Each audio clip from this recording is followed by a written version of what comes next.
1 Tessalonicenses. Parte 2.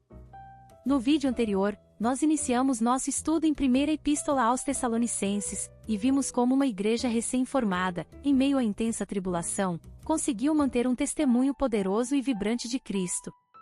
Aprendemos que essa carta tem uma palavra-chave central: parousia, a vinda, a presença manifesta do Senhor. A igreja recebeu a palavra em poder e no Espírito Santo, tornou-se imitadora de Paulo e do Senhor mesmo em meio à perseguição, e revelou 3 marcas essenciais: fé operante, amor sacrificial e esperança firme. Sua força não vinha das circunstâncias, mas da expectativa viva da parousia, a presença do Senhor. Hoje Ele está conosco pelo Espírito, mas aguardamos o dia em que estaremos com Ele face a face. Inscreva-se no canal, ative as notificações e compartilhe este vídeo com outras pessoas. Juntos, podemos levar a palavra de Deus ainda mais longe. Se no vídeo anterior entendemos o significado da parousia, agora precisamos tratar de uma questão profunda. Como estaremos naquele dia? É interessante notar a questão de ser ou não ser envergonhado na relação com o Senhor e na manifestação de sua vinda. Vejamos. Salmos 25 versos 2 e 3, em relação com confiar e esperar no Senhor. Salmos 25 verso 20, em relação com refugiar-se no Senhor. Salmos 31 verso 17, em relação com invocar o nome do Senhor. Salmos 37 verso 18 e 19, em relação com a integridade e a fartura. Salmos 119 verso 31, em relação com o apego ao testemunho do Senhor. Salmos 119 verso 78, em relação com a soberba e a injusta opressão. Salmos 119 verso 80, em relação com o ser irrepreensível os decretos do Senhor. Salmos 129 verso 5, em relação com o aborrecer a Sião. Isaías 41 verso 11, em relação com aqueles que se indignar contra o povo de Deus. Jeremias 6 verso 15, em relação com o cometimento de abominações. Jeremias 8 verso 9, em relação com aqueles que rejeitavam a palavra do Senhor. Jeremias 10 verso 14, em relação com a idolatria. Jeremias 17 verso 13, em relação com o deixar o Senhor. Jeremias 31 verso 19, em relação com a consciência do pecado. Zacarias 13 verso 4, em relação com os falsos profetas e falsas profecias. Lucas 14 verso 9, em relação com o buscar os primeiros lugares. Filipenses 1 verso 20, em relação com o encontro com o Senhor, aprovação. 2 Tessalonicenses 3 verso 14, em relação com o constrangimento da desobediência. Tito 2 verso 8, em relação com uma linguagem sã e irrepreensível. 1 Pedro 2 verso 6, em relação com a fé na rocha eterna, nosso Senhor. 1 João 2 verso 28, em relação com a remanência em Cristo. Tendo em vista tudo isto, necessitamos manter continuamente uma viva esperança quanto à parousia do Senhor. Somos chamados a uma viva e gloriosa esperança e devemos ter absoluta clareza de que nunca teremos o nosso ser saciado em coisas, em pessoas, em projetos humanos, em nada. Somente nele nosso coração pode descansar e encontrar plenitude de vida, glória, deleite, etc. E isto na parousia do Senhor. Esta é a nossa gloriosa esperança. Vamos iniciar com 5 notas introdutórias. Paulo escreveu 3 epístolas. Um servo do Senhor chamado William Graham Scroggie dividiu, segundo seu entendimento, as epístolas de Paulo associando-as às fases de sua vida com as estações do tempo. Subdivisão proposta por William Scroggie em seu livro O Descortinar do Drama da Redenção. A Epístola aos Tessalonicenses se encaixa na primavera do ministério do apóstolo Paulo. O contexto de 1 Tessalonicenses é descrito em Atos, mais especificamente quando de sua segunda viagem missionária. Observe o contexto mais geral que vai de Atos 16 verso 1 até Atos 18 verso 28. Paulo passa Listra e, a partir desse ponto Timóteo passa a seguir com ele. Atos 16 do verso 1 ao 5. Silas já estava em sua companhia desde o início desta segunda viagem missionária. Atos 15 do verso 36 ao 41. Paulo era extremamente sensível ao falar do Espírito Santo, assim ele é impedido de pregar a palavra na Ásia. E, percorrendo a região frígio-gálata, tendo sido impedidos pelo Espírito Santo de pregar a palavra na Ásia. Atos 16 verso 6. É impedido de ir a Bitínia. Defrontando Mísia, tentavam ir para Bitínia, mas o Espírito de Jesus não o permitiu. Atos 16 verso 7. É instruído por revelação em sonho a passar a Macedônia.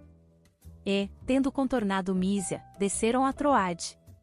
Atos 16 verso 8. Eles pregam o Evangelho em Filipos, na Macedônia. Lá conhece uma mulher chamada Lídia, da cidade de Tiatira, vendedora de púrpura. Ela se converte e passa posteriormente a contribuir na obra, inclusive hospedando Paulo em sua casa. Atos 16 do verso 11 ao 15. Esta inserção de Paulo na região macedônia é responsável pela disseminação da palavra do Senhor na Europa. Somos devedores a Paulo por isto, uma vez que na Europa a palavra se expandiu dentre outros locais para as Américas, Sul-Norte.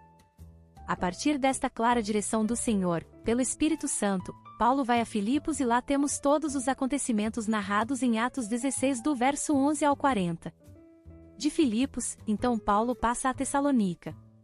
Paulo se dirige a uma sinagoga judaica e por cerca de 3 sábados Paulo arrazoou com eles acerca das Escrituras, expondo e demonstrando ter sido necessário que o Cristo padecesse e ressurgisse dentre os mortos, e este, dizia ele ao Cristo, Jesus, que eu vos anuncio. Atos 17 do verso 1 ao 9. Paulo, portanto, prega o Evangelho neste local apenas 3 sábados.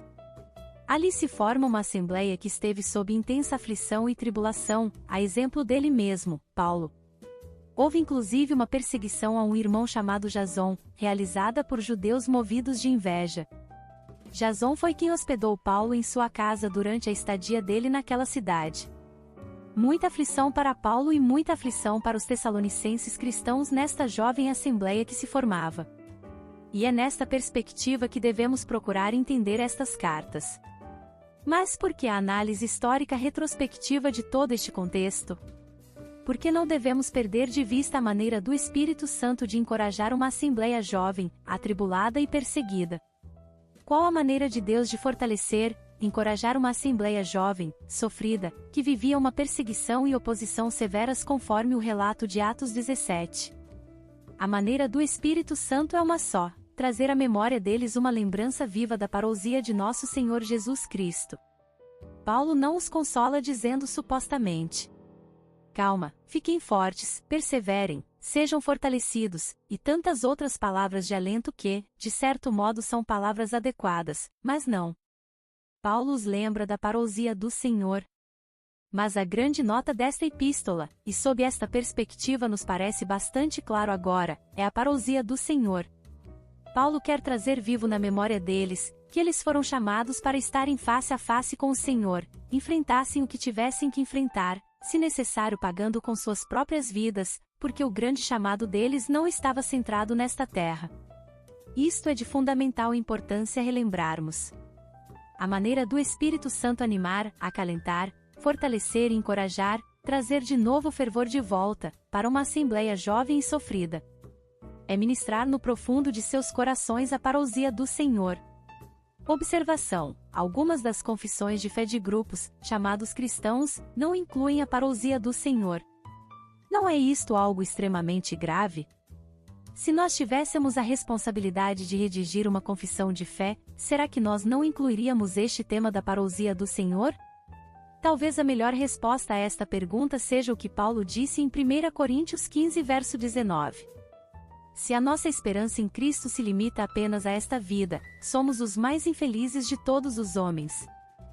Em outras palavras, a presença, a parousia de nosso Senhor, o nosso encontro com Ele, e uma vida eterna em Sua presença é, na verdade, a grande expectativa de nossa fé e esperança. E é por causa da parousia do Senhor que nós vivemos nossa vida cristã com coragem, a despeito das dificuldades, oposições e até mesmo perseguições. A nossa fé mira uma esperança. Esta é a primeira questão magnífica que nós precisamos absorver nesta epístola. 1 Coríntios 16 verso 22. Se alguém não amar ao Senhor, seja anátema. Maranata. A palavra anátema pode significar reprovado, maldito. Maranata é a palavra aramaica que significa o Senhor vem.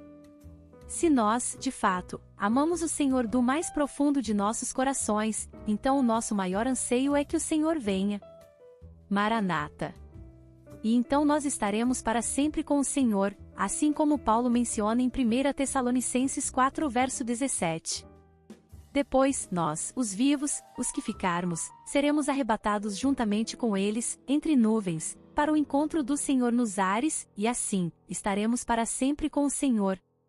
1 Coríntios 15 do verso 12 ao 19. Vamos dar especial atenção à palavra vã.